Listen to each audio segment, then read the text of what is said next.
Անիմաստ թանկ, շատ անհարմար լոկացիա, զրո ինֆրաստրուկտուրա, շատ երկար կառուցվելու։ Ծառում հիմնականում դիմա արհեստական։ Անցնում 6 ամիս նույն անձնավորությունը մի հատ նոր ընկերություն է հիմնում, նա ուրիշ հողատարածք առնում, սկսում է շենք սարքել։ Ով կարա թույլ տա իրան վճարել բնակարանի համար այդքան գումար։ Ագահությունը երևում է միանգամից տարիներ առաջ կառուցապատողը առաջին 5-10 տոնը վաճառում էր, գնում էր մեքենա էր առնում։ Ուրիշ երկրներում արագ են կառուցում, շենքերը մեր մոտ դանդաղ։ Մեկնարկային գինը արդեն $8,000 է։ Եթե ինքը օրինակ գնա Վալենսիա, ինքը այդ փողով նույն մակերեսը կառնի, կստանա մի հատ էլ Շենգեն։ Մեր հողի ջրից երկրից քաղցր երբեք չի լինելու, որովհետև այստեղ մենք մի տեղ ենք, որտեղ մեզ չեն կարող ասել եկածներ։ Այսօր իմ հյուրն է Ավետիս Խախամյանը, Խախամյան Heritage-ի հիմնադիրը եւ այն մարդը, ով կառուցում է Ամանոն։ 5 հեկտար նորք Մարաշի գագաթին, 1100 ծառ, լճեր եւ ջրվեժներ։ Forbes-ը նախագիծը անվանել է Հայաստանի ամենահյուրատուկներից մեկը։ Մենք խոսել ենք այն մասին, թե ովքեր են իրականում $500,000 բնակարաններ գնում Երևանում, ինչի վրա են խնայում կառուցապատողները Հայաստանում եւ ինչի վրա է պետք ուշադրություն դարձնել նորակառույցում բնակարան գնելիս։ Անպայման բաժանորդագրվեք ալիքին, որպեսզի բաց չթողնեք նոր տողարկումները։ Գնացինք։ Ավետի ջան, մերսի շատ, որ ժամանակ ես հատկացրել ու եկել ես, շատ ուրախ եմ քեզ ստուդիոյում տեսնել։ Մեր նայողներին ասեմ, որ մինչև այս ոդկաստ նկարելը ես այցելել եմ Քոշին հրապարակ Ամանո եւ իրականում զարմացել եմ որակի վրա գեղեցկության վրա, թե ոնց ամեն ինչ կառուցվում, ինչ ուշադրություն է դարձնում մանրուքներին, սա գովազդային ոդկաստ չի, դեպ սա իրոք այն շինհրապարակն է, Ամանոն այն շինհրապարակն է, որը անգամ չհասկանալով ոչինչ շինարարությունից դուք կզարմանաք բարձր որակի ու շատ լավ մոտեցման վրա, բայց ինտերվյուն պատրաստվել ես խոսացել եմ շատ տարբեր մարդկանց հետ ու հարցրել եմ իրանց կարծիքները, ցույց եմ տվել ձեր պրոյեկտը, ռեալ վիդեոները եւ հետեւյալ կարծիքներ են հնչել, ճիշտ հետեւյալ նեգատիվ արտահայտությունները։ Հիմա հնչեցնում եմ. անիմաստ թանկ, շատ անհարմար լոկացիա, զրո ինֆրաստրուկտուրա, շուրջը ու բոլորը շինարարություն, շատ դժվար է այդտեղ հասնել եւ շատ երկար կառուցվելու։ Ինչ կասես դու քո հեյթերներին։ Կասեմ ողջույն։ Շնորհակալություն Արմեն ջան հրավերքի համար։ Ինձ ավելի հետաքրքիր է քննարկել բացասական կարծիքները, քան թե դրական։ Դրականը կարծում եմ տենց ով որ հյուր է գալիս արդեն իսկ տեսնում եմ։ Իսկ բացասականների մասին սիրով եկեք օրինակի համար սկսենք առաջի կետից դժվար է հասնել։ Ցավոք սրտի Երևան քաղաքը գնալով ավելի է մեծանում եւ Երևանին շատ մոտ հատվածները անգամ քննարկվում է որ միացնեն Երևանի մարզին։ Այդ ժամանակ երևի կարելի ասել ջրվեժը կդառնա մեր այսպես ասած ծայրամասը, ինչպես գիտես որ Փարաքյարը արդեն իսկ Երևանից դուրս է։ Դրանք կենտրոնից եթե չեմ սխալվում մոտ մի 20 կիլոմետր հեռավորության վրա են գտնվում։ Մենք երկրորդ օղակից, այսինքն Չարենց փողոցից, մենք ուղիղ գծով ընդամենը 500 մետր հեռավորության վրա ենք, իսկ դեպի Աբովյանի պուրակ հրապկալոր հրապարակը Աբովյան փողոցի մենք 2.5 կիլոմետր հեռավորության վրա ենք։ Օթով։ Ոչ, ճանապարհային, այո, ճանապարհային ուղղությամբ դա ֆենոմենալ կարճ է կենտրոնին մոտ ամենամոտ, եթե վերցնենք Նորք Մարաշ ընդհանրապես, իհարկե Նորք Մարաշը միջև բավականին բարձր լանջ բարձրանում է, բայց մեր տեղադիրքը անմիջապես սկիզբն է Նորք Մարաշի։ Բոլոր նրանց համար, ովքեր Բաղրամյան փողոց մետրո հրապարակ ամառում են Երևանի արդեն ծայրամաս, այո, իրանց համար հեռու է։ Բայց ընդհանուր ինձ թվում է խոսքը դրա մասին է, որ ճանապարհին դու պետք է ոնց որ կենտրոնից մինչև Ամանո դու անցնում ես sense վատ կառուցված շենքերի միջով, sense վատ թաղամասերի մեջով, նեղ ճանապարհներով, sense բարձրանում ես ու հասնում ես Ամանո։ Երևի խոսքը դրա մասին է, որովհետև բավականին հաճախ խցանված է լինում ճանապարհը։ Մենք ունենք Սարալանջից նոր ճանապարհ, որը բավականին կարճ է, մենք ենք սպասարկում, մենք ենք կառուցել, իսկ Սարալանջի ճանապարհը գնալով ավելի են լայնացնելու, իսկ ուրիշ հանգամանքների մասին չեմ կարող ասել։ Այո, մենք ունենք եւս երկու ճանապարհներ, որոնք դժվար հասանելի են, բայց հիմնական մեր բնակիչները արդեն իսկ օգտվում են նոր ճանապարհից։ Երևի նաեւ մարդկանց այդ որ ասացի անիմաստ թանկ, մարդիկ համեմատում են, ինձ թվում է կենտրոնի հետ միշտ Ամանոն համեմատում են կենտրոնի լավագույն տեղերի հետ։ Հյուսիսային փողոտան, այնտեղ միջին գինը 3.5-ից 4.5 այդ սահմաններում է թատանվում։ Երկրորդական շուկան։ Հա, դե այնտեղ առաջնային չկա, չէ՞ արդեն։ Ունենք շուկայում, որտեղ որ կառուցապատողը նոր է որոշել վաճառել, այ հենց անմիջապես հյուսային Աբովյան փողոցի ձախակողմի հատվածում Դեռ մեկնարկային գինը արդեն $8,000 է։ Wow։ Այդ երևի շատ Ոչ high level։ ուղղակի այդ գույքը բավականին երկար չէր վաճառվում։ Ահա։ Վերջին տարիներին դրեցին վաճառքի, բայց պայծությամբ այդքանով վաճառվում է։ Ես այդ դեպքում չեմ հասկանում ոնց կարող լինի երկրորդային շուկայում 3.5-4.5, որը վերանորոգված է, ոնց որ կարաս մտնես ու ապրես, իսկ կառուցապատողից նույն տեղը դու առնում ես 8,000-ով, ոնց կարող տենց բան լինի։ Դե երկրորդային շուկայում միշտ դու պետք է ձեռքդ պուլսի վրա պահես, որպեսզի տեսնես որտեղ է հարմար գույք ազատվում, դա բոլոր ժամանակներում ակտուալ խնդիր է եղել։ Իսկ առաջնային շուկան կառուցապատողը իր բիզնես պլանին համապատասխան կառուցում է եւ տվյալ ժամանակահատվածում իր ճիշտ արժեքն է որոշում։ Եվ նաեւ լինում են շատ հրատապ վաճառքներ, երբ որ շուկայական գնից ավելի ցածր են վաճառում։ Դրանք վերցնել որպես համեմատական եւ այսպես ասած ցուցանիշ, դա մի քիչ այդքան էլ արդար չի։ Ես նայելով ամանոյին ու նայելով գներին հասկանում եմ, որ դա բոլորին չի հասանելի ու դա երևի ավելի շատ պրեմիում կամ լյուքս պրոյեկտ է։ Ու միջին աշխատավարձ դե վերցնում եք $700, այն էլ հարկերով մենք մեր երկրում շատ քիչ միլիոնատեր ունենք, 2000-ից մինչև 5000 8 հոգի հայ միլիարդատեր, այսինքն քո սեգմենտը այնքան փուճուր է, որ վաճառքները ահա որ բարդ են դառնում։ Ոնց է դու դրա հետ աշխատում։ Եթե ճիշտն ասեմ, երբևիցե չենք դժգոհել վաճառքներից, որովհետև մենք բավականին քիչ գույք ենք անում ընդհանրապես, այսպես ասած, ստեղծում, ձևավորում, որովհետև եթե վերցնեմ նախկին առաջին նախագիծը, Ամանոյի մեջ առաջին նախագիծը, այնտեղ ընդամենը 50 բնակարան էր։ Իրանք վաճառվեցին 2-3 տարվա ընթացքում։ Դա մեր համար բիզնես պլանին համապատասխան ժամանակացույց է։ Այո, եթե մենք ունենայինք նմանատիպ 500 բնակարան, դա կլիներ, կարծում եմ, շուկայի համար չերեշչուր շատ եւ շատ դժվար կներ վաճառել։ 50 բնակարանը 2-3 տարվա մեջ բավականին լավ տեմպ է։ Ինչ վերաբերվում է, որ պետք է միլիոնատեր լինես, որպեսզի գույք ձեռք բերես, ես ասեմ, որ այսօր շատ հաճախ երկրորդային շուկայում կենտրոն համայնքում շատ ավելի շատ գույքեր կա, որտեղ որ միլիոնատերը ոնց որ բավարար չի լինի։ Իսկ մեզ մոտ քառակուսի մետրի արժեքը լիովին համապատասխանում է շուկայի ընդհանուր պատկերին։ Եթե մենք վիճարկում ենք ընդհանուր շուկայի պատկերը, դեռ մի քիչ տարբեր հարցերի արդյունքում է դրանք այդպես ձևավորվել։ Այո, ագահության հանգամանք, երբ որ կառուցապատողները ագահաբար օգտվեցին 23 թվականի իրավիճակից եւ շուկայի բնական աճը մի քանի անգամ ավելի իմպուլս տվեցին, ավելի բարձրացրեցին, բայց 25 թվականին իջան արժեքները եւ հիմա արդեն ավելի մոտ են իրական իրանց պլանավորած արժեքներին։ 50%-ով է բարձրացել գինը այդ 2023 թվականին ու մի հատ հետաքրքիր բան կա, որ օտար երկրացիները ինչ տեմպերով էին առնում բնակարանները, հիմա այդ տեմպը ահագին իջել է ու 2024 թվականի առաջին կեսին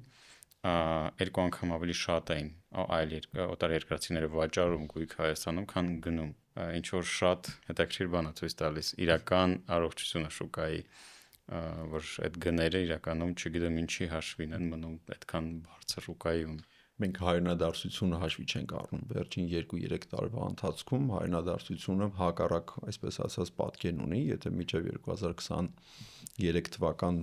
միշտ արտագաղթում էին, արտագաղթի տեմպերը նվազել է եւ հիմա անգամ ներհոսք ունենք։ Վերադառնում են այն մեր սփյուռք հայերը, որոնք որ իրանց հաջողությունը ենթադրենք Միացյալ Նահանգներում այդպես էլ չգտան կամ Կանադայում։ Այ վերադառնում են արդեն ինչ որ չափով ապահոված, նոր պլաններով ու ուզում են անպայման գույք ձեռք բերեն։ Այս հանգամանքը վերջին 2-3 տարվա համար է նորություն։ Միջև դա բավականին ցածր է։ Դրա համար եթե վերցնենք ոչ հայ ազգությամբ ուրեմն ներհոսքը, ապա իրանց նաև փոխարինման է եկել նաև ազգությամբ հայ ներհոսքը։ Շատ հետաքրքիր է, որովհետև մինչև այդ Գարիկ Դանիելյանն էր դրա մասին խոսում, ես ճիշտ ասած իրան այդքան էլ չէի վստահում, որովհետև դե մարդը realtor-ը ինքը պետք է ոնց որ վաճառի շուկան որպես շատ լավ աճող շուկան, բայց հետաքրքիր է, հա, իրականում 2025 թվականին ես գիտեմ, որ հակառակ պատտվեց այդ իմիգրացիայի ստատիստիկան ու վերջապես մարդիկ ավելի շատ սկսել են գալ Հայաստան, ինչը որ այտենց աննկատ անցավ ու լուրերով շատ չտարածվեց, չգիտեմ ինչու։ Ամեն դեպքում այն որակը, որը ես տեսել եմ Ամանոյում, ինձ այնքան ոգևորեց, ոգեշնչեց, որ ես կուզեի, որ դու խորհուրդներ տաս, թե ոնց իրականում ինչին պետք է նայի մարդը, ով որ փնտրում է տուն ու ուզում է հիմա Երևանում գնի նորակառույց, ոնց ինքը հասկանա առաջին հայացքից արդյոք արժի հավաստահել կառուցապատողին, արդյոք արժի ընդհանրապես դիտարկել այդ պրոյեկտը, որովհետև էլի ասենք, որ եկել եմ ամանո, անգամ նկարել եմ ձեր պատերը ոնց են սարքած, որովհետև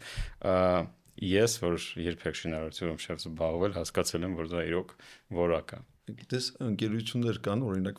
եթե վերցնենք ավտոարտադրության հետ, օրինակ Mercedes Magnus-ի մեքենան ունեն A կլաս, B կլաս, E կլաս եւ S կլասեր եւ նույն ձևի որակով հավաքված է C կլասը, ինչպես նաեւ S կլասն հավաքված։ Այ ուրիշ բան, որ այնտեղ օպցիաներն են ուրիշ, չգիտեմ, օգտագործված կաշինա մի փոքր ուրիշ։ Կառուցապատումը գրեթե նույն ձևի դասակարգումներ պետք է ունենա։ Մենք չենք խոսում, որ պետք է շենքը սարքել ուրեմն կոնստրուկտիվ թերի կամ վատ շինանյութերով կամ ոչ նորմանային համապատասխան եւ դրա հիման վրա նոր էժան գին ունենալ։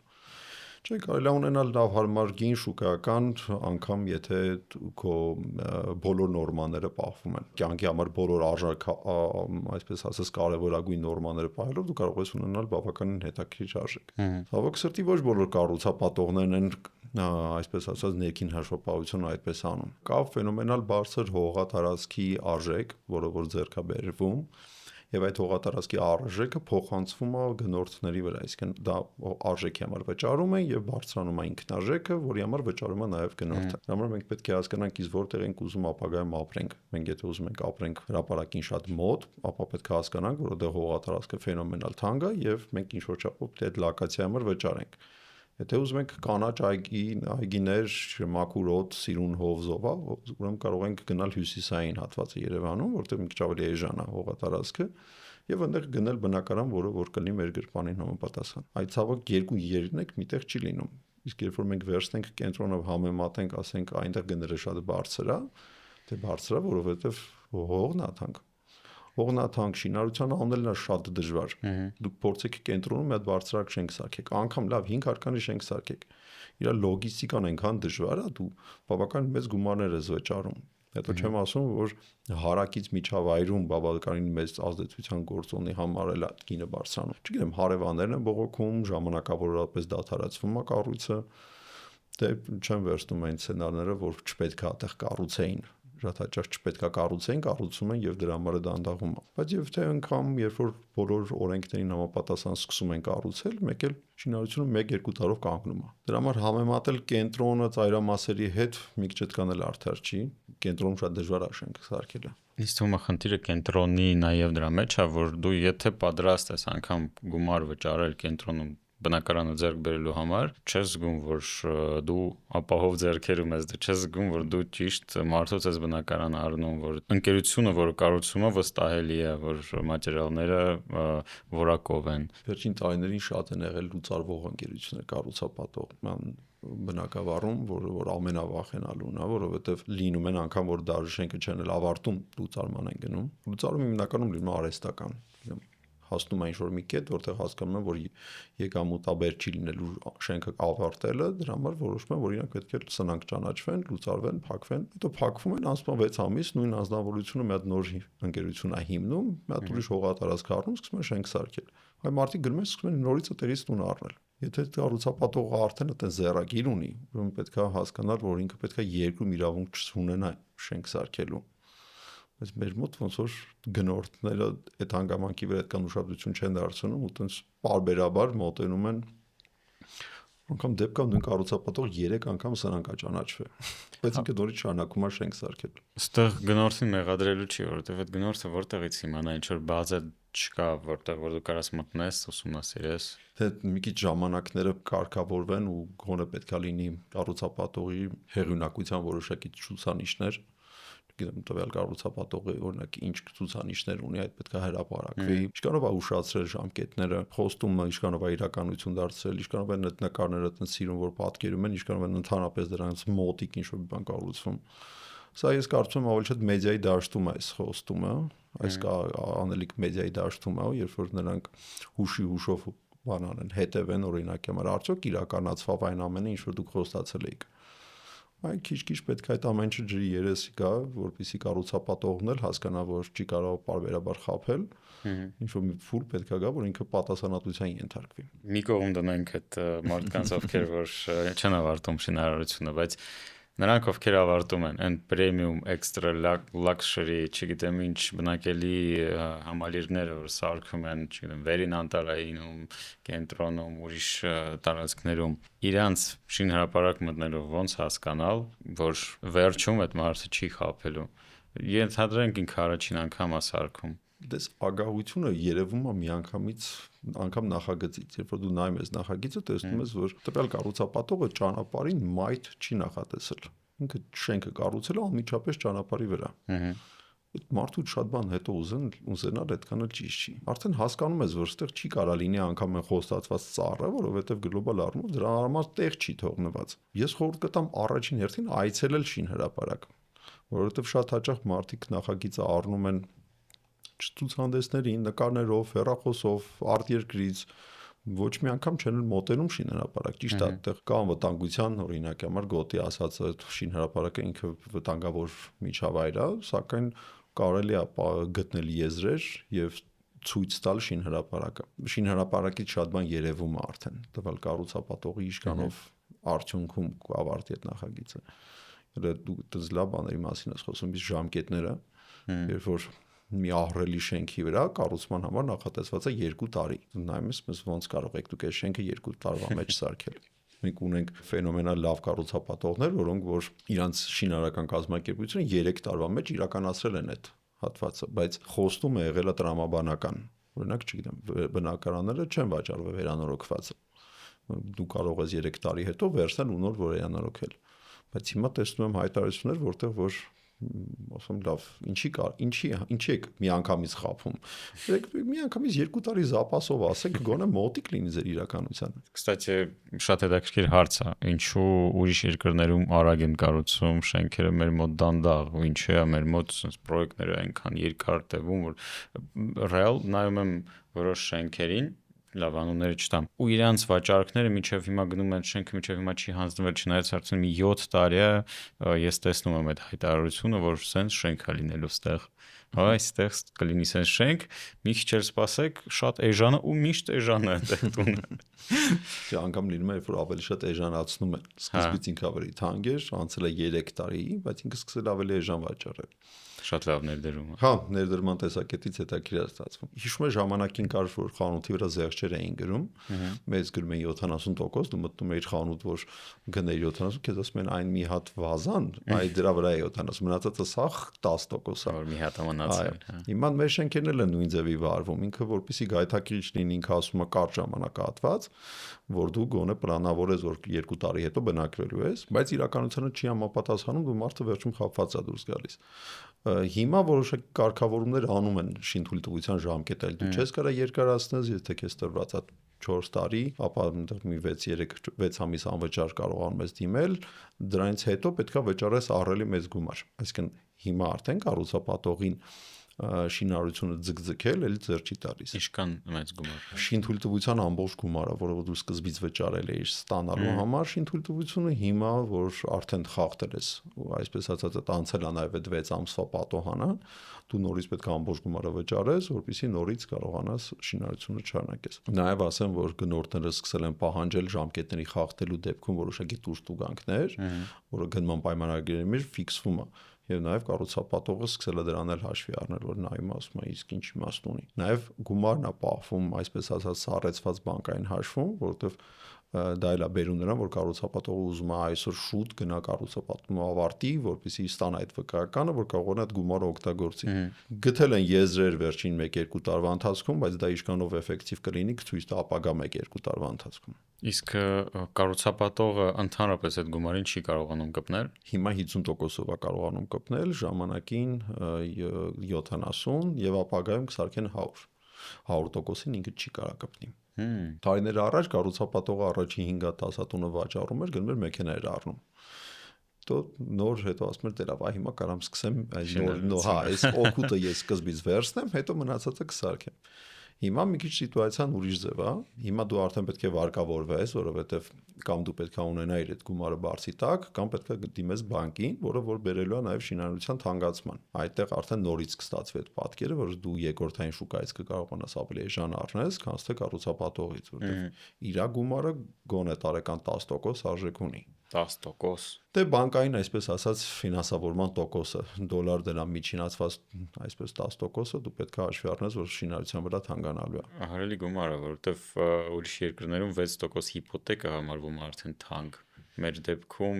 Դե դու Ռուսաստանում հիմա 28%, 27%։ Դե արդեն իջել է, բայց ամեն դեպքում այդ մարդիկ 5 տարի պատերազմի մեջ են, մենք որ Դե մենք էլ միջանկյալ հատվածում էինք, դե մեր մոտ միջանկյալ տոկոսներ է։ 14։ Դե Դանիայում 3-4%-ը, մեր մոտ գոնե պիտի լինի 10-12։ Հա, հետաքրքիր մի հատ բան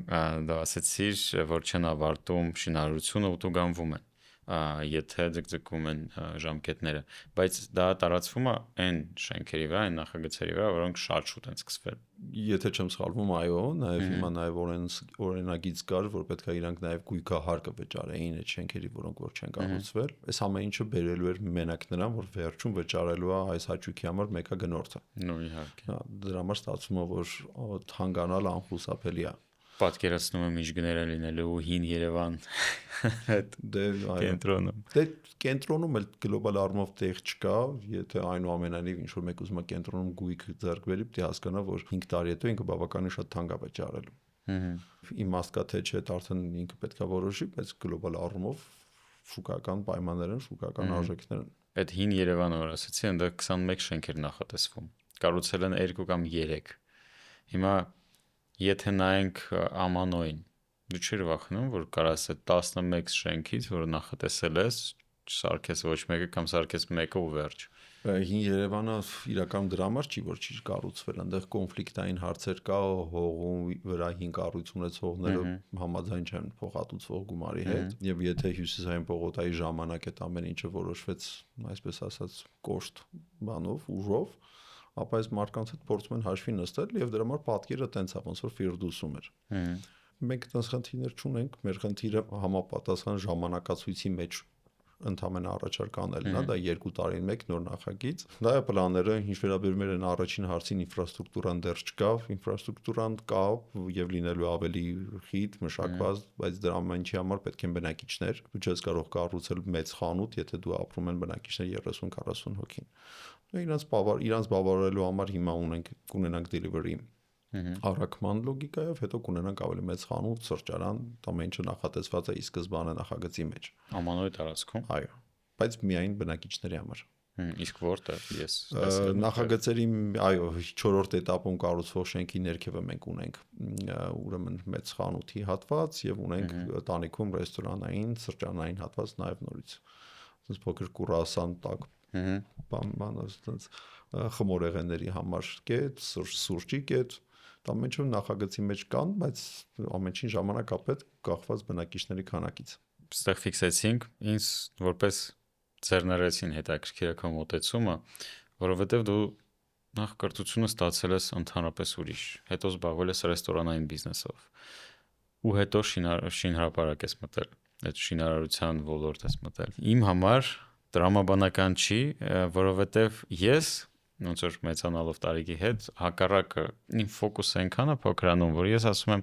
չէ, ես ավելի լավ անեմ այն, ինչից որ ես շատ լավ հասկանում եմ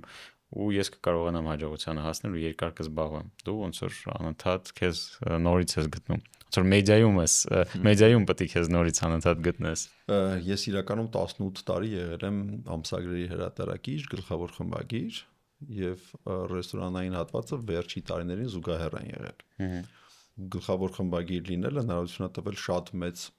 ասպարեզի հետ շատ լուրջ ծանոթանալ եւ տարիներ հետո հասկացա, որ բավականին կարճաժամկետ նախագծեր են իմ մոտ միշտ։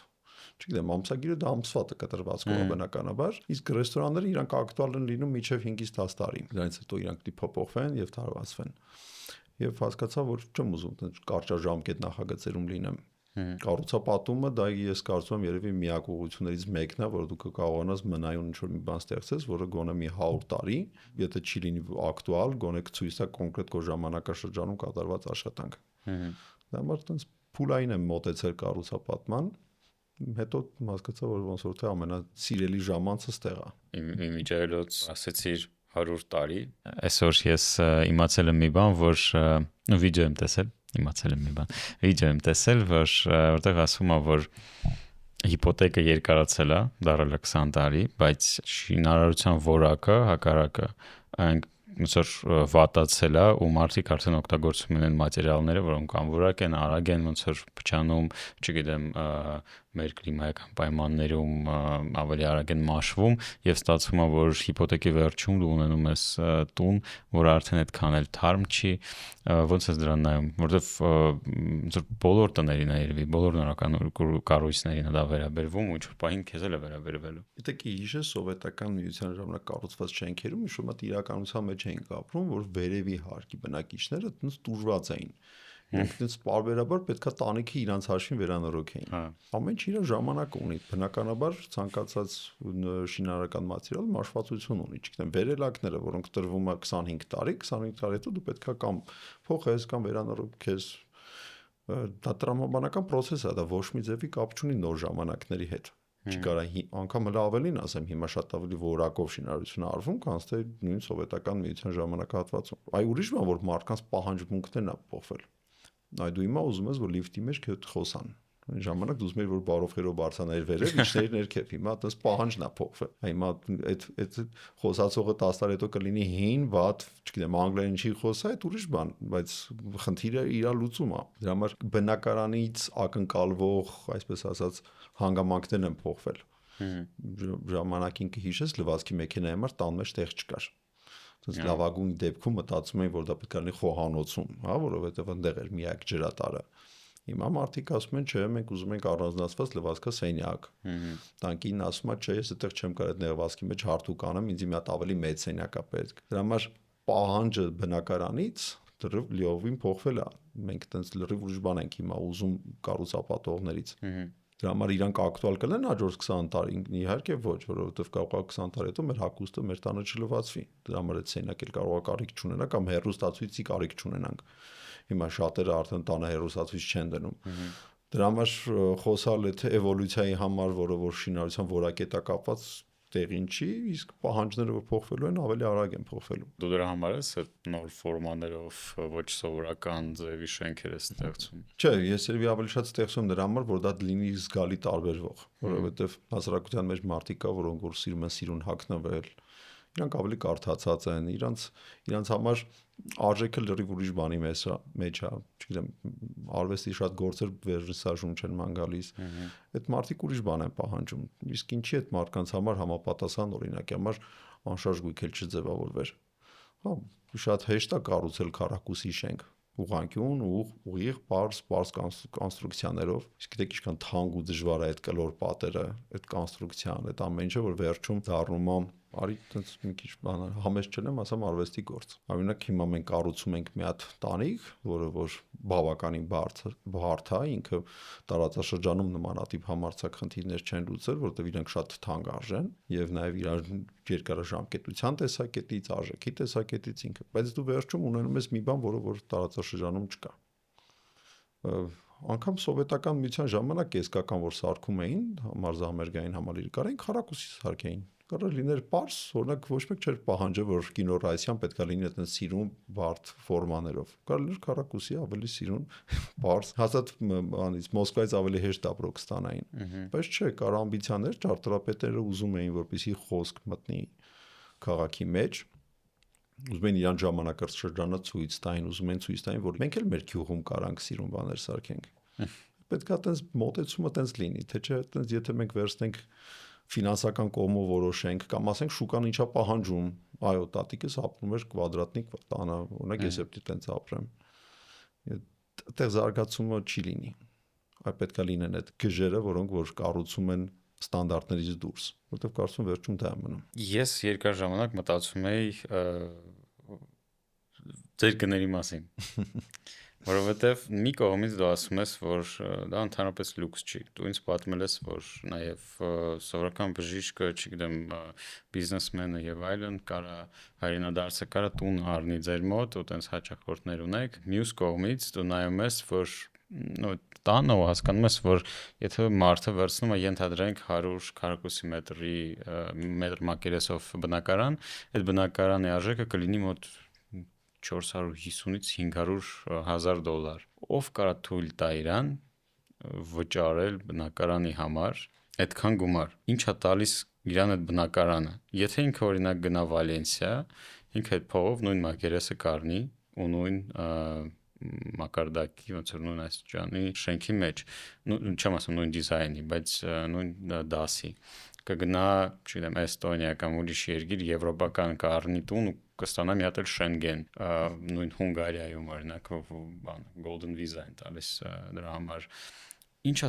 ստանում քո հաճախորդը այդքան գումար վճարելով։ Դες գույքը արժի այնքան, ինչքան որ տվյալ համապատասխանում է տվյալ ռեգիոնի կառուցված շենքի ինքնարժեքին եւ ֆինանսական պայմաններին։ Այն արժեքը, որը մեր մոտ այսօր կա, դա պատահական օդից վերցած արժեքներ չեն, դրանք համապատասխանում են Երևանյան անշարժ գույքի շուկային։ Կենտրոնում դու նորակառույցներում 2 անգամ 3 անգամ ավել ես վճարելու։ Ամենայն դեպս 2 անգամ մինիմումը կվճարես։ Չէ, միջին գինը 3.250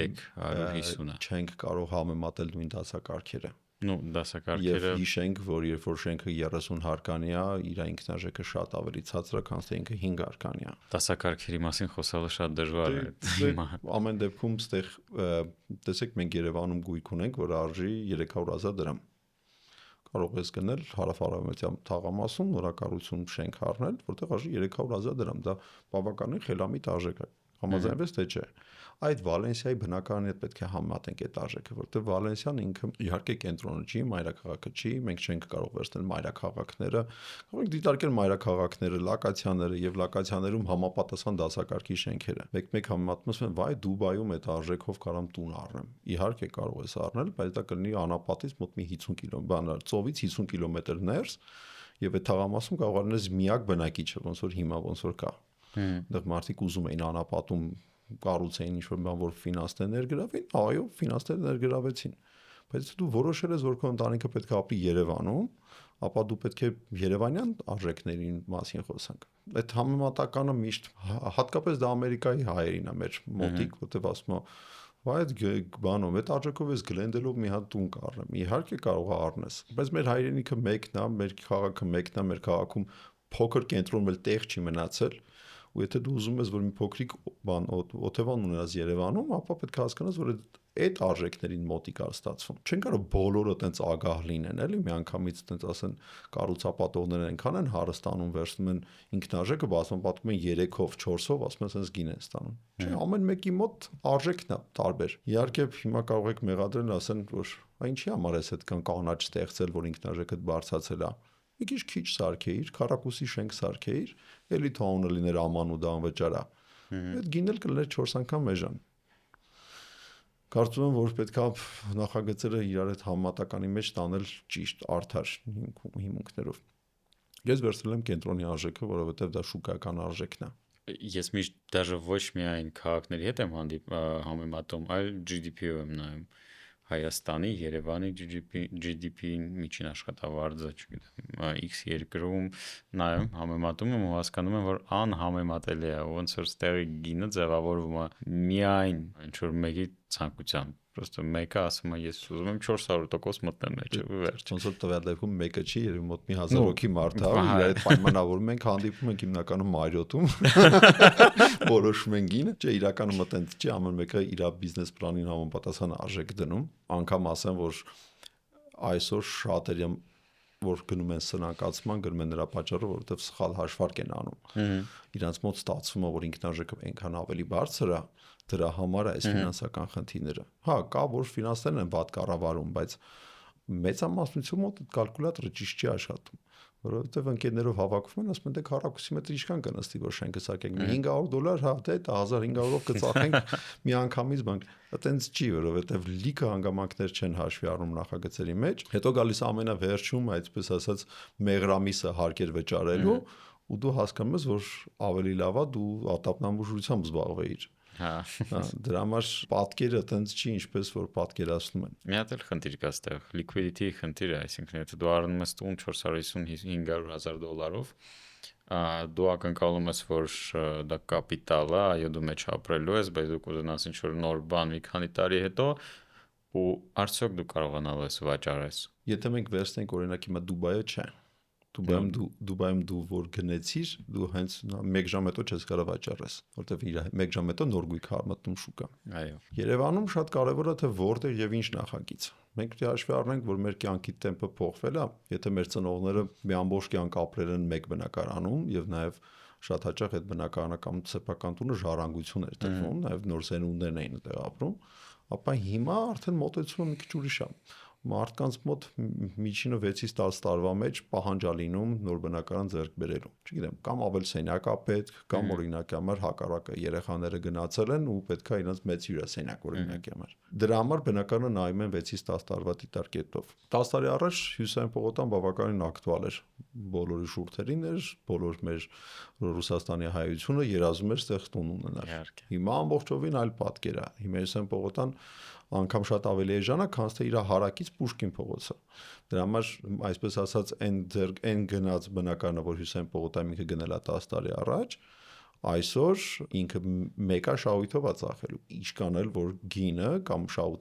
հետաքրքրությունը Հյուսիսային պողոտայի հանդեպ ընկել է։ Գնաճը, որ մենք ունենք, բացատրվում է ամենայն դեպս սոցիալական կարգավիճակների հետ։ Նաև չմոռանանք դոլարի արժեզրկումը։ Վերջին 4 տարվա ընթացքում բավականին արժեզրկվել է դոլարը։ Իսկ մենք տես պապական տունը ծախում ենք դոլարով։ Մեր մեջ դոլարային արժեքն է, այսպես ասած, ֆիքսվում բնակարանի հետ։ Դրա համար պետք է հասկանանք, որ հիմա շինարարությունը, որ կատարվում է դրամով, արտարժույթի վերածելուց ինքը շատ ավելի բարձր է ստացվում, միայն արտարժույթի, այսպես ասած, կուրսի հիման վրա։ Շատ հետաքրքիր բան ասացիր, որ մարդիկ հիմա փոխում են բնակարանները շատ ավելի հաճախ։ Եթե դու ամեն 4-5 տարին մեկ փոխում ես բնակարանը, իմաստ կա առնել այդ բնակարանը։ Դե առաջին հերթին, եթե դու չես հարվում, դու պարզապես նվիրում ես քո վարձկանին, այսինքն ումից ու վարձում էիր, այր մոտ ստացվում է շատ լավ բիզնես, ինքը տենց հիպոթեկով գրվեց, բնակարանը կառուցեց, վերցրեց, վերանորոգեց ու քեզ տվեց, դու էլ փակում ես իր հիպոթեկը։ Ну 13% տոկոսադրույքի դեպքում դու չես փակում իր հիպոթեկը։ Իր գույքը ավելի հանգանում է տարիների ընթացքում, հետո այդ գնաճն էլ ապահովում է, կոմպենսացնում է 3-4%-ը։ Բայց գնաճը մի մասը ավելի ճիշտ անշարժ գույքի դեպքում գնաճը ամբողջ գնաճը ինֆլյացիայի հետ է կապված կամ ոնց որ թաքնված ինֆլյացիայի հետ է կապված։ Մենք մոռանում ենք նաև որ դա վստահելի ներդրման աղբյուր է, որովհետև հակառակ դեպքում դու պետք է դնեիր արժեթղթերի մեջ, չգիտեմ բիտկոինի մեջ, ոսկու մեջ, որը ավելի լավ է աճում, որտեղ որ քո կողմից կառավարվող չեն։ Եվ այո, մեկ շատ հաճախ օրինակ ասում են ոսկին լիկվիդային է, դե փորձեք լիկվիդայինության ժամանակ տեսեք ինչքան կորուստ եք ստում։ Բիտկոինը աճում է, բիտկոինը չի աճում, բիտկոինը պարզապես բան է անում։ Այդպես ալիքաձև դու այդպես պարուրվում է, դու պետք է հասկանաս որ փուլում պետք է գնես ու վաճառես։ Անշարժ գույքը դա շոշափելի ներդրում է, որտեղ դու կկարողանաս, եթե ճիշտ ես մոտենում այդ ներդրմանը, որովհետև լոկացիան շատ մեծ նշանակություն ունի։ Ոչ միայն լոկացիան, նաև թե ումից եւ որտեղից եւ ինչ արժեքով։ Եթե դու ուզում ես ներդրում անես, ապա պետք է լիքը հանգամանքներ հաշվի առնես։ Բայց մենք մոռանում ենք, որ անշարժ գույքը դա առաջին հերթին ապրելու համար է։ Դու պիտի տունը առնես, որպեսզի քո երեխաները, եթե մենք ասում ենք 6-ից 10 տարի, ապրեն արժանավայել։ Եթե դու դից ուզում ես գերեզմանում լինես ամենալավ ֆինանսիստը, բայց քո երեխաները մեծանան, չգիտեմ, սովետական վատ շենքում, վատ լիֆտով, ուրեմն հա, դու դից լավ ֆինանսիստ ես։ Բայց դու պարտադիր չի ապրես վատ շենքում, վատ պայմաններում։ Այ երբ որ ասում ենք ներդրում անշարժ գույքի մեջ, ասեցի պետք է գտնես ճիշտ աճող հանգամանքով, այսպես ասած, անշարժ գույքը։ Իսկ ապրելու համար այդտեղ էմոցիոնալ է գնումը։ Դու պետք է ասես ուզում ես թաղամասում ապրես, թե չէ։ Այդ թաղամասում հաշվի առել են քո պահանջները։ Այդտեղ կա մաքուր օդ, այգի, ճանապարհ, դու տենց որ երեխան դուրս գա խաղալու, որտեղ է խաղալու։ Դու հիմա սպանեցիր 99% նորակառույցներ։ Չէ, ես հիմա սպանեցի բոլոր փոքր աստղաներին, կղզյակներին, որովհետև վերջին տարիներին եթե կտեսնես մեգա նախագծեր կան, որտեղ որ շենքերը իրարից հեռու են, կա ներքին բակ, Այդ որոնք են օրինակ։ Դե օրինակ եթե վերցնենք մեգա այսպես ասած դեֆանս թաղամասը, գոնե դու այնտեղ տեսնում ես որ բակային տիրույթ կա։ Որտեղ տեսնում ես միջանկյալ հատված կա, որտեղ կարող են հարևաններով հավաքվել։ Լավ շատ հեռու չգնանք, երաս թաղամասը վերջին 10 տարվա մեջ կառուցվեց, գոնե շենքերի ներքևը, չեմ ասում ահռելի կամ կանաչապատ, բայց տեղ կա, որտեղ որ մեքենա չի գնում, այդտեղ երեխան կարող է օրինակ ինչ-որ բանով զբաղվի։ Դրա համար կարելի է գտնել բնակարան, որը որ ինչ-որ չափով պահանջներին բավարարում է։ Ամենավատը այն է, որ դու ասացիր, որ տեղը քիչ է մնում, արդեն Երևանն են մեծացնում, որ ինչ որտեղ շենք կառուցեն, ու հիմա այդ տեղը ամենալավ տեղերը զբաղեցնում են վատ կառուցապատողները, վատ շենքերը, կղզիակները, մեծ համասամբ միգուցե մի 10 տարի անցնի, լավ նախագծերը շատ կլինեն, բայց արդեն Կոտայքի մարզում, արդեն չգիտեմ, դու հաշվի չես առնում, որ հեսա պետքա գույքը թարմացվի, այսինքն մենք ունենք շենքեր, որոնք քանդման ենթակա են։ Այս կուզենայի, որ դրանց քանդելուց գոնե բարձր շենքեր չսարքեն։ Դե ոնց չսարքեն։ Ոնց չսարքեն։ Այդտեղ կինը պետքա բարձր լինի, որ բարձր չսարքեն։ Դու եթե ուզում ես որպեսի այդ հողատարածքի վրա կառուցվի ոչ թե 15 արկան, այլ 5 արկանի շենք, պետքա մենք գիտակցենք, որ այդ բնականի արժեքը լինելու է մինիմումը 2 անգամ ավելի թանկ։ Ես չեմ հասկանում ինչու պրոստը չի կարա պետությունը վերցնի ու գենպլան նկարի։ Պատրաստի գենպլան, պայմանները դնի, ասի ժողովուրդ, այս ձեզ տենդեր, մեզ պետք է X տեսակի շենք, X գույնի, X բարձրությամբ, խնդրում եմ, դիմեք։ Նալբանդյան փողոցի վրա կա, այսպես ասած, վթարային կամ արդեն աշված շենքեր։ Եթե մոտենաս ընդեղի բնակիչներին, ասես ձեզ ուզում ենք փոխհատուցենք, ուզում ենք ձեզ նոր գույք տանք, իրանք ասում են մենք ուզում ենք նույն տեղը, նույն չափով բնակարան։ Մեզ այդպես փոխհատուցեք։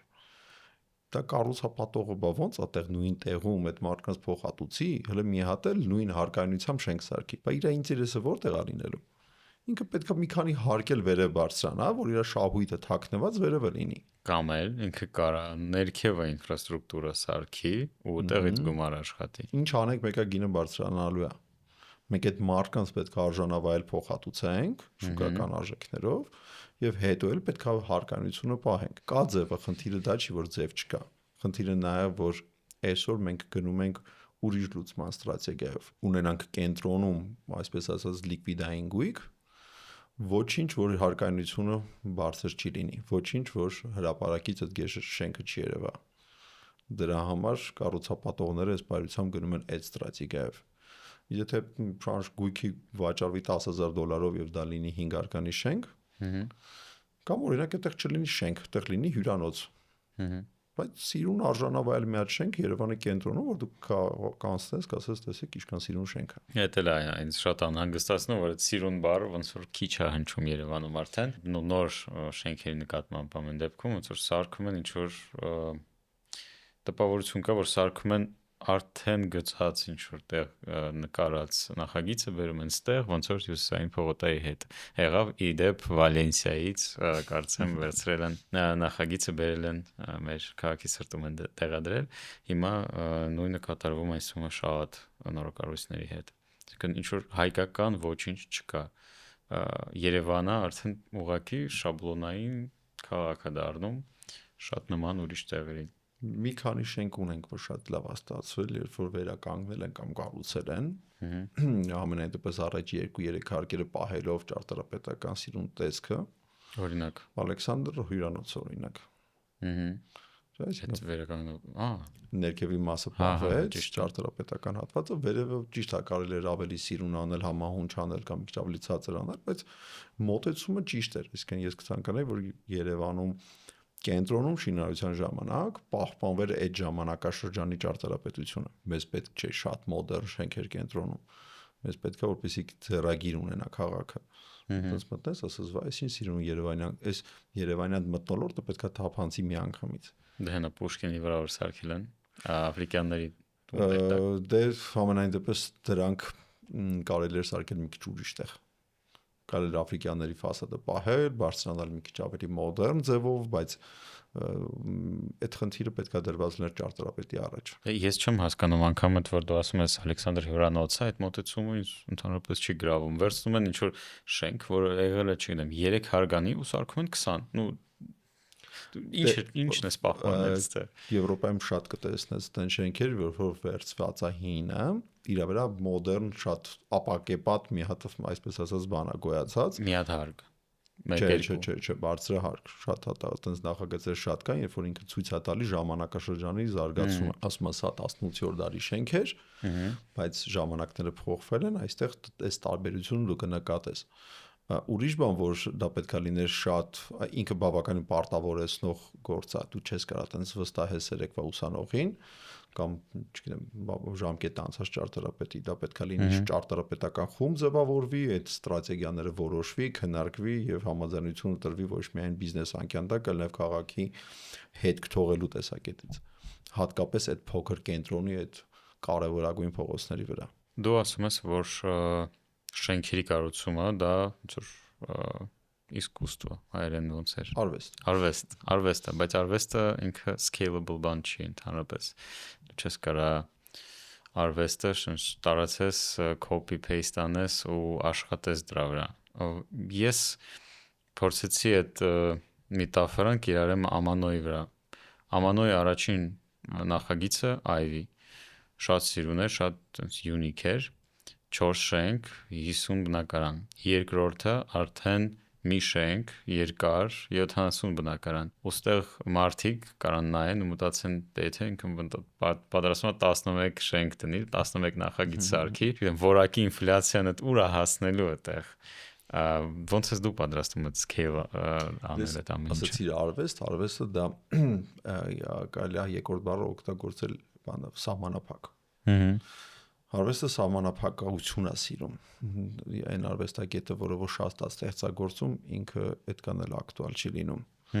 Օրինակ, եթե ուզում ես հայտնի լավ գեղանկարչի վրձնի գործ աշխատանք գտնես, ապա երբ որ իրանից ինքը հազարատ ունի, բնականաբար դա էժան է, երբ որ ինքը 10 հատ նկարել եւ մահացել է, ինքը բավականին թանկ է։ Դրա համար պետք է սահմանափակումը հասկանանք թվերի մեջ որտեղ է։ Մեր նախագծով նախատեսված էր կոնկրետ տարածաշրջանում բնակիչների քանակ։ Եթե վերցնենք 1 հեկտարը Երևան կենտրոնում, 1 հեկտարում կենտրոնում ապրում է մոտավորապես 5000 ընտանիք։ Մեզ մոտ Ամանոյում 1 հեկտարում ապրում է 50 ընտանիք։ Կողքը Սարի նախագիծը, որը հիշատակում էր, ինքը 1.5 հեկտար է եւ այնտեղ ապրելու է 75 ընտանիք։ 1.5 հիմա, բայց մեջտեղը էլի շատ ամեն շենքի տակի հողատարածքը, որտեղ կանաչապատ ամբողջ գոտիով միասին 1.5 հեկտար է։ Այսինքն մենք այդ ցուցանիշը 1 հեկտարում 50 ընտանիք արդեն պահպանում ենք բոլոր նախագծերում։ Ինքը մի հատ, այսպես ասած, հաշվարկային թիվ է վերցված, որտեղ որ մարդը կունենա արժանավայել բակ, ազատ գոտի եւ շենքերի հեռավորությունը կլինի բավարար հեռու, որովհետեւ շատ կարեւոր է, որ քո պատոհանի լույսը դա պետք է լինի երաշխավորված, այսինքն դիմացի շենքը պետք է լինի այն բարձրությամբ, այն հեռավորությամբ, որպեսզի դու կարողանաս ունենաս լույս ունենա սիրուն տեսարան եւ այդ հանգամանքն է հաշվի առնվել շենքերի կառուցման վրա այսպես ասած գեյմ պլանի վրա որ աշխատել ենք մենք աշխատել ենք այդ հանգամանքը հաշվի առնելով դուք արդեն ունեք գեյմ պլան այսինքն դուք գիտեք որտեղ են լինելու բոլոր 11 նախագծերը Հայկի հետ Սողոմոնյան Հայկի հետ մենք 17 թվականից ենք նախագծի վրա աշխատում Եվ սկզբից իրանք առանձնատներ էին 22 թվականին փոխվեցինք նախագիծը, սարքեցինք բնակելի կառույցներ եւ այդ ժամանակ մենք ունենք այստեղ master plan, որը որ նախատեսված էր այդ ժամանակ, եթե չեմ սխալվում, 4-5 նախագծի տեղը գիտեինք որտեղ է լինելու։ Հիմա արդեն գիտենք բոլոր 7-ը եւ իրանց հեռավորությունը գիտենք դրանց մեծամասնությամբ տեսքը արդեն իսկ խմորված է եւ մնացածն է պետքա լինեն նույն բանի այսպես ասած vocational հիմքի վրա ուրիշ տեսքով 7-ը 11-ը 11 շենք որը ունի 7 նախագիծ որտեղ առաջինի մեջ արդեն դաղալություն են կարել այնտեղ 4 շենք է 4 շենք է լավ հասկացա այսինքն Ամանո բանը Սարինը 5-րդն է հետո 4 всё հասկացա 7 նախագիծ։ Դրա համար բաց չի ինֆորմացիան, տրվում է կոնկրետ պայմանագրի երաշխավորված կետերով, որ այստեղ լինելու է շենք, որ ունենալու է տվյալ հարկայնությունը։ Եվ նորմերին համապատասխան ինքը չի կարող բանը հողատարածքի վրա լինի ավելի քան թե մեր կողմից սահմանված չափանիշն է։ Okay, բայց լավ, դու ավարտեցիր այդ 7 նախագծերը։ Իդեպ 34 թիվ։ 34 թիվ, դու ավարտեցիր բոլոր 7 նախագծերը, մարդիկ ապրում են, հետո ինչով զբաղվելու։ Եթե հիմա մտածել եմ մինչև 34 թիվը, դեռ չեմ մտածի 35-ին չեմ անելու, բայց կարծում եմ, եթե այսպես ասած դեռ ուժ երանգ ունենամ, Երևանից դուրս ինչ որ մի բան կմտածեմ։ Որովհետև Երևանի ներսում արդեն կարծում եմ, որ բանա, բավարար է։ Եվ շատերի համար պետք է լիներ բավարար։ Էլի պրեմիում դասի։ Պրեմիումը կարևոր չի, որովհետև մենք հիմա դες չենք ասում, որ մենք պրեմիում գույք ենք Դուք պրեմիում գույք եք։ Մենք պրեմիում որակ ենք, պրեմիում գույք չենք։ Մարդիկ մեկ-մեկ խառնում են պրեմիում, արվեստի գործին պրեմիում ասելը սխալ է։ Ինքը իր արժեքն ունի։ Արժեքը ենթադրում է, այսպես ասած, արվեստագետը ձևավորում է իր արժեքը։ Երբ որ դու լեյբլ ես առնում, գնում ես առնում ես Louis Vuitton, չգիտեմ, սումկա, դու պետք է հասկանաս, որ դու լեյբլին ես փող տալիս։ Մենք լեյբլ չենք, մենք լեյբլ ստեղծել ենք, բայց լեյբլ չենք վաճառում։ Մենք վաճառում ենք շինարարական որակ մոտեցում եւ տենց մեծամտություն լինի նաեւ արվեստի գործ բնակարանի տեսքով։ Ուրիշները վաճառում են լեյբլ, որտեղ ասում են, «Ահա մեր շենքը պրեմիում է»։ Ինչի է պրեմիում, որովհետեւ ինքը պրեմիում է։ Հա, ինքն էլ է օգտագործում որոշակի սիրուն նյութեր, բայց ինքը գլոբալ առումով բրենդ է վաճառում։ Մենք այնուամենայնիվ վերջում ապրելու ենք տան մեջ։ Կարևոր չէ բրենդը վերջում դու չես զգում էլի գիշերը քնելուց, որ դու բրենդի մեջ ես քնում։ Հա, դրա համար այո, կա ընկերներ, որոնք ուզում են, որ իրանց տունը լինի լավ լեյբլով։ Այ ես ապրում եմ այսինչ տեղը։ Այդ հասցեն արդեն լավ է հնչում։ Բայց շատ հաճախ մարդը վերջում ընտրում է մեկը իր տան մեջ ինչքանով է իրան հարմար լինելու։ Ինչքանով է այդ բակում իր երեխան երջանիկ լինելու, ինչ անելու այդ բակում իր երեխան։ Բակը լինելու է Բակ Երևանի լինելու դեպքում։ Շատ լավ։ Խորհուրդը 18 տարեկան քեզ։ Ես մի փոքր հատված իմ կյանքում փորձել եմ արդ երկրում իմ ուժերը գտնեմ։ Եվ այդ ժամանակահատվածում դուրս եկա Երևանից, ամենայն դեպս պլաններս էին դուրս։ Դո դրսում հասկացա, որ ներսում շատ քաղցր է եւ ներսինն է մերը։ Չեմ ափսոսում այդ ժամանակների համար, որովհետեւ դա եղել է իմ համար կարելի ասել բարձրագույն կրթություն։ Երևի կուզենայի այն ժամանակ էլ մոտեցումս լիներ ստեղ հիմնավորվելու, ոչ թե լքելու։ Դե չէ պլաններ չունեի շատ լքելու, բայց ամենայն դեպս դրսինը միշտ քաղցր էր երևում։ Բայց ասեմ, որ ամբողջովին հակառակը մեր հողից ջրից երկրից քաղցր երբեք չի լինելու, որովհետեւ ստեղ մենք միտեղ ենք, որտեղ մեզ չեն կարող ասել եկածներ 100%։ Հա, դրա համար երևի կապսոսամ այդ մի փոքր պատուհանի մասին, որ մտքովս անգամ անցել էր։ Շատ լավ խորհուրդ էր։ Մերսի շատ քեզ։ Ես շատ ուրախ եի, որ հենց դու ես առաջին կառուցապատողը, որը եկել է իմ ոդքասթին, որովհետև իմ աչքերով եմ տեսել ինչ է կատարվում Ամանայում, ու հույս ունեմ լիքը մարդ կնայի այդ ոդքասթը ու իրանց կարծիքը կձևավորի քո կատարած աշխատանքի մասին։ Մերսի։ Քեզ նույնպես շնորհակալ եմ Արմեն ջան։